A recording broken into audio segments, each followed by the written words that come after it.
The Galactic Confederation's science vessel Eternal Query drifted silently through the outer ring of the Sol system. Its 17-member crew pressed against observation windows with expressions ranging from professional curiosity to barely contained terror. Dr. Elena Kaur, lead scientist of the Xenobiological Survey Division, adjusted her sensory implants and stared at the blue-green marble hanging in the void.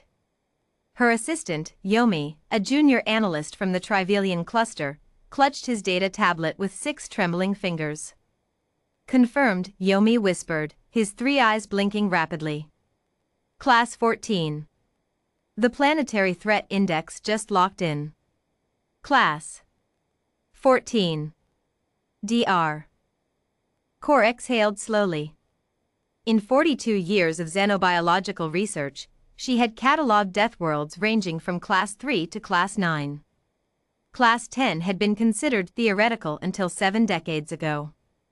Class 14 was supposed to be impossible, a mathematical extreme used only in academic exercises to illustrate the upper boundary of hostile planetary conditions. "Send the report to the Confederation Council," she said quietly. "And flag it priority absolute."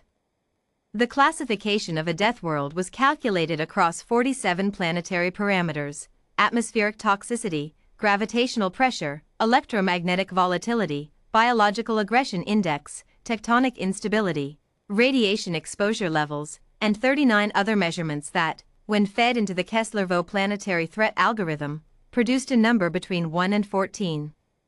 A Class 1 world was mildly inconvenient for unprotected life. A Class 5 world would kill most sapient species within hours. A Class 9 world, the highest previously inhabited, was home to the Deathworld, a silicon crystalline species with natural armor plating and an evolutionary history forged in volcanic hellscapes. Earth was Class 14. New York, the ship's senior atmospheric analyst, pulled up the data breakdown on the main screen.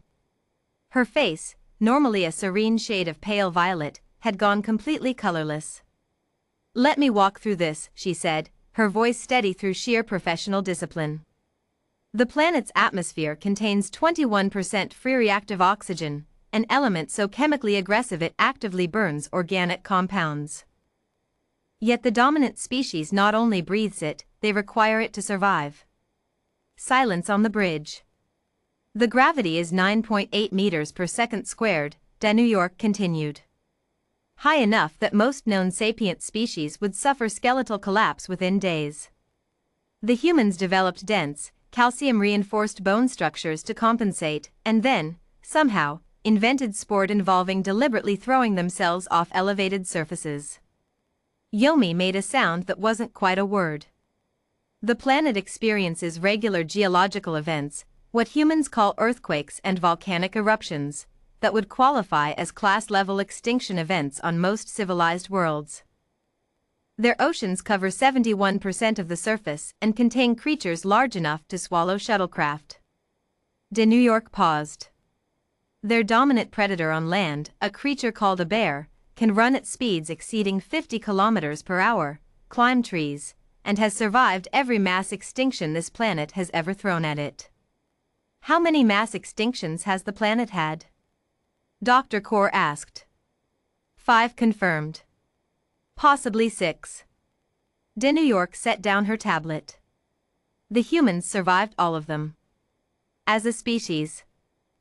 Without technology for most of it."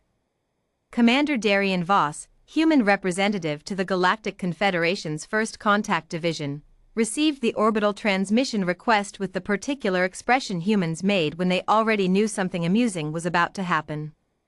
He was a compact man, broad-shouldered, with skin weathered by years of deep space deployment.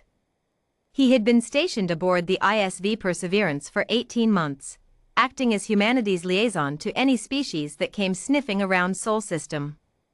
It was, he often reflected, a very interesting job.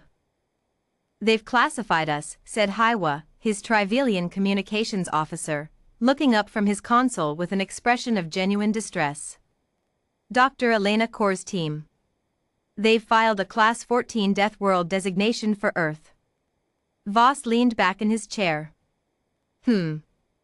Commander. Class 14. I heard you, Hiwa. That's the highest possible. I know what it means. Hiwa stared at him. You're smiling. A little, yeah. Voss straightened up and tapped the comm panel. Open a channel to the Eternal Query. Let's go say hello. Dr. Kaur was halfway through composing her emergency report to the council when the human vessel hailed them. She accepted, and found herself looking at a human male who appeared to be in a state of mild, entertained calm, which, given the circumstances, she found profoundly unsettling. Dr. Kaur, Commander Voss said pleasantly. Commander Darian Voss, ISV Perseverance. I understand your team has been doing a survey of our home system. Commander. Dr. Kaur chose her words carefully. We have. Are you aware that by every metric in the Kessler-Vo algorithm, your planet of origin classifies as a Class 14 death world? Sure. She blinked. You knew? Well, we didn't have your algorithm, but we knew Earth was rough. Still is, in places. He tilted his head. Is that what the holdup was? The Confederation's been sitting at the edge of our system for 6 months. We figured you were either scared or being polite. We were. Dr. Kaur glanced at New York. Conducting a thorough analysis. Right. Voss smiled. It was the kind of smile that didn't quite reach his eyes in the way other species' smiles did. There was something underneath it. Something patient. Old. Well, here's the thing, Doctor. You've been measuring what Earth does to things that aren't adapted to it. That's fair. It's a tough planet. Always has been. He paused. But you haven't asked what it did for us. Dr. Kaur requested, and received, permission for a supervised survey team to accompany Commander Voss on a visit to Earth's surface. She brought Yomi, de New York, and Joe New York, the ship's senior evolutionary biologist, all suited in Class 15 environmental protection gear out of professional caution. Voss wore a light jacket.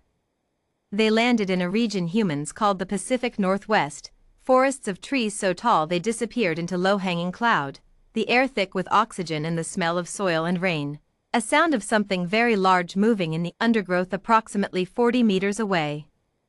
Joe New York's scanner beeped urgently. Large predator. 38 meters. Closing. Black bear, Voss said, without turning around. Probably curious. Don't run.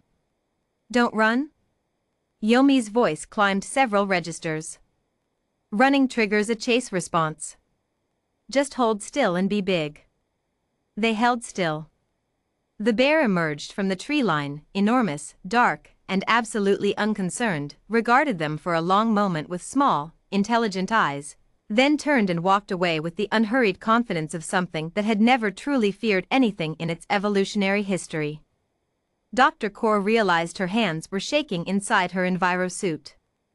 You grew up with that, she said. It wasn't a question. With things like that, Voss agreed. And worse. Earth has always been the kind of place that either kills you or makes you stronger. For a few billion years, it just kept making things stronger. He looked up through the canopy at the thin blue sky. Then it made us. Joe New York, whose people had evolved on a pastoral Class 2 world of gentle plains and warm breezes, was very quiet for a long moment. Your entire species, she said slowly, spent hundreds of thousands of years surviving this. More or less. Without natural armor. Without chemical defenses. Without enhanced sensory arrays or regenerative biology. We got big brains, Voss said. And stubbornness. Turns out that's enough. Dr. Elena Kaur's final report to the Confederation Council ran to 412 pages. The executive summary was 3 sentences long. Earth is confirmed as a Class 14 death world by all established metrics.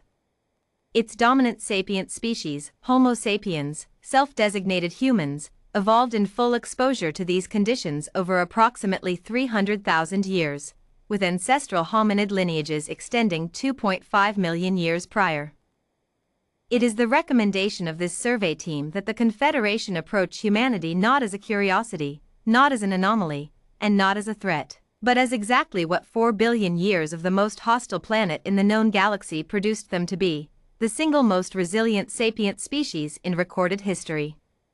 We suggest, with the utmost scientific sincerity, that we be very, very polite. Commander Darian Voss read the summary when Hiwa forwarded it to him. He sat with it for a moment, then set his coffee down and looked out the viewport at the blue-green marble below, at the storms already forming over the Atlantic, at the lightning visible even from orbit, at the world that had spent billions of years perfecting the art of making things that couldn't be broken. He thought about bears. About earthquakes. About oxygen fires and mass extinctions and ice ages and every other thing Earth had thrown at his ancestors, and every generation that had looked that world in the eye and simply refused to stop. He picked his coffee back up. "Hiwa," he said, "let's go meet our new neighbors."